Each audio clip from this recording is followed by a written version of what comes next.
வீதி விபத்துக்கள் குறித்தான செய்தி. இந்த ஆண்டில் நாடெங்கும் 22,967 வீதி விபத்துகளில் 2,243 பேர் உயிரிழப்பு என்பதாக தினக்குரல் பத்திரிகையின் இந்த செய்தியில் குறிப்பிடப்படுகிறது. அண்மையிலும் இவ்வாறான விபத்து சம்பவங்கள் இடம்பெற்றிருந்தன. இந்த நிலையிலேயே இந்த ஆண்டும் நிறைவடைய இருக்கிற நிலையில் ஒட்டுமொத்தமாக 2,243 பேர் உயிரிழந்திருப்பதாக இந்த தகவலை தினக்குரல் பத்திரிகை இவ்வாறு கொண்டு வந்திருக்கிறது.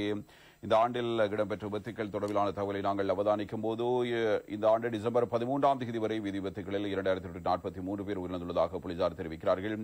நாடு முழுவதும் நேற்று காலை வரை 24 மணி நேரத்தில் நடந்த வீதி விபத்துகளில் 2 இளைஞர் உட்பட 13 பேர் உயிரிழந்துள்ள நிலையில் இந்த தகவல் இவ்வாறு வெளிப்படுத்தப்படுகிறது.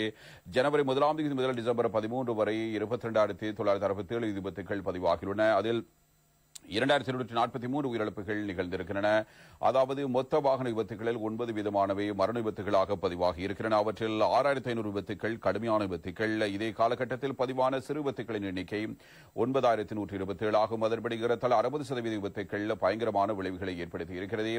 இதேவேளை நேற்று முன்தினம் இடம்பெற்ற விபத்துகளில் 8 பேர் உயிரிழந்துள்ளதோடு 62 பேர் காயமடைந்திருக்கிறார்கள். ஹேட்டனில் இருந்து கண்டி நோக்கி பயணித்த பேருந்து விபத்துக்குள்ளாகி இருந்தது.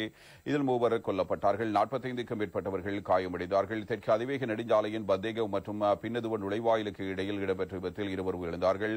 கெவதிகொல்லா உள்ளிட்ட பல்வேறு பகுதிகளில் இடம்பெற்ற மோட்டார் சைக்கிள் விபத்துகளில் 3 இளைஞர்கள் உயிரிழந்தார்கள். கட்கண்ணாவ பகுதியில் வேன் ஒன்றும் லொரியும் மோதி விபத்துக்குள்ளானதில் 6 பேர் காயமடைந்துள்ளதோடு பேருந்து ஒன்று மரத்தில் மோதியதில் 10 பேர் காயமடைந்தார்கள். இதனத்தில் ஹேட்டனில் இடம்பெற்ற பஸ் விபத்தும் பிரதானமான ஒரு விடயமாக அமைந்திருந்தது. எனவே இந்த ஹேட்டன் பஸ் விபத்தினுடைய சிசிடிவி காணொலி அளிக்கப்பட்டதா என்பது தொடர்பிலும் விசாரணைகள் முன்னெடுக்கப்பட்டு வருகின்றன. எனவே கையடக்க தொலைபேசியில் உரையாடிக்கொண்டே சாரதி பஸ்ஸை செலுத்தியிருப்பதால் தான் விபத்து ஏற்பட்டதாகவும் மற்றொரு தகவல் கூறப்படுகிறது. ஹேட்டனிலிருந்து கண்டி நோக்கி பயணித்த தனியார் பஸ் வண்டி ஒன்று ஹேட்டன் மல்லிகைப்பூ பகுதியில் வீதியை விட்டு விலகி விபத்துக்குள்ளானது. இதில் பயணம் செய்தவர்களின் உயிரிழந்த 3 சடலங்கள் அடையாளம் காணப்பட்டுள்ளதாக போலீசார் தெரிவிக்கிறார்கள். இந்த விபத்தில் கண்டி புறநகர் பகுதியைச் சேர்ந்த அப்துல் உவைஸ் என்ற 68 வயது நபர், ஹட்டன் தோட்ட பகுதியைச் சேர்ந்த தேவராஜ் தினேஷ்குமார் இவருக்கு 14 வயது, நோட் பேட்பெரு பகுதியைச் சேர்ந்த முத்துராக்கு அதாவது 67 வயதுடைய ஆகியோரை இவ்வாறு உயிரிழந்திருக்கிறார்கள். பஸ்ஸில் பயணித்த 53 பேர் காயமடைந்து டிக்கோயா ஆதார வைத்தியசாலையில் அனுமதிக்கப்பட்டுள்ளதாகவும் அவர்களில் 3 உயிரிழந்துள்ளதாகவும் 7 பேர் படுகாயமடைந்த நிலையில் கண்டி போதனா வைத்தியசாலைக்கு மாற்றப்பட்டுள்ளதாகவும் மேலும் காயமடைந்த 43 பேர் டிக்கோயா ஆதார வைத்தியசாலையில் தொடர்ந்தும் சிகிச்சை பெற்று வருவதாகவும் டிக்கோயா ஆதார வைத்தியசாலை வட்டாரங்கள் இவ்வாறு தெரிவிக்கின்றன. விபத்தில் படுகாயமடைந்த சாரதி மற்றும் நடத்துனர் டிக்கோயா ஆதார வைத்தியசாலையில் சிகிச்சை பெற்று வருவதாகவும் பஸ்களின் சாரதி ஹட்டன் போலீசாரின் பாதுகாப்பில் சிகிச்சை பெற்று வருவதாகவும் போலீஸ் நிலைய பிரதான போலீஸ் பரிசோதனை இவ்வாறு தெரிவித்திருக்கிறார். பஸ் சாரதி தனது கையடக்க தொலைபேசியில் உரையாடிக்கொண்டே பஸ்ஸை ஓட்டிச் சென்றதாகவும் அதனாலேயே பஸ் சாரதிக்கு பஸ்ஸின் வேகத்தை கட்டுப்படுத்த முடியாமல் விபத்து ஏற்பட்டுள்ளதாகவும் போலீசாரின் ஆரம்ப கட்ட விசாரணைகளின் மூலம் இவ்வாறு தெரிய வந்திருக்கிறது. விபத்துக்குள்ளான பஸ்ஸில் அனுமதிக்கப்பட்ட ஆசனங்களை விட சில ஆசனங்களில் பொருத்தப்பட்டிருந்ததாக ஹேட்டன் போலீசார் சந்தேகம் வெளியிட்டதோடு விபத்துக்குள்ளான பஸ்ஸின் பாதுகாப்பு கேமராவின் காட்சிகளை போலீசார் ஆராய்ந்து வருகிறார்கள்.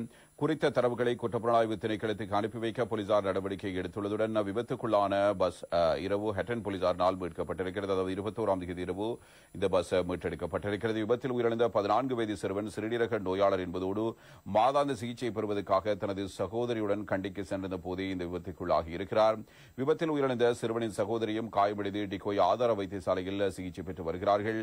ஹட்டன் போலீஸ் போக்குவரத்து திணைக்கள அதிகாரிகள் மற்றும் மத்திய மாகாண வீதி போக்குவரத்து அதிகார சபை அதிகாரிகள் இணைந்து வீதி விபத்துக்களை குறைக்கும் நோக்கில் தனியார் பஸ் சாரதிகள் மற்றும் நடத்துனர்களுக்கான செயலமர்வு அண்மையில் ஹட்டன் பிரதேசத்தில் நடத்தப்பட்டது. ஹட்டன் பிரிவுக்கு பொறுப்பான போலீஸ் அத்தியட்சகர் பிரதி வீரசேகர் அவர்களின் மேற்பார்வையிலேயே இந்த விடயங்களும் இவ்வாறு இடம்பெற்றிருப்பதான தகவல்கள் வெளிப்படுத்தப்படுகின்றன. எனவே குறிப்பாக பஸ் சாரதிகளுடைய கவனஈனமான போக்குவரத்து நடவடிக்கைகளே இதற்கு முக்கியமான காரணமாக அமைகிறது. எனவே ஹட்டன் போலீஸ் பிரிவுக்குட்பட்ட மல்லிகைப்பூ சந்தி பகுதியில் நேற்று முன்தினம் சனிக்கிழமை இடம்பெற்ற விபத்துடன் தொடர்புடைய சிசிடிவி காணொலிகள் அளிக்கப்பட்டுள்ளதா என்பது தொடர்பில் இப்போது விடயங்கள் ஆராயப்பட்டு வருகின்றன என்பதாக இந்த தகவல்களில் இவ்வாறு குறிப்பிடப்பட்டிருக்கிறது. இது ஒரு முக்கியமான விபத்தாக பார்க்கப்படுகிறது. எனவே பாதுகாப்பற்ற முறையில் சாரதிகள் வாகனத்தை செலுத்துவதனூடாக இவ்வாறான விபத்து சம்பவங்கள் இடம்பெற்றிருக்கின்றன. இதே நேரத்தில் மற்றொரு செய்தி குறித்து நாங்கள் அவதானத்தினை செலுத்தலாம். இந்த விபத்து செய்தியோடு சேர்த்து மற்றொரு செய்தி இவ்வாறு வெளியாகி இருக்கிறது.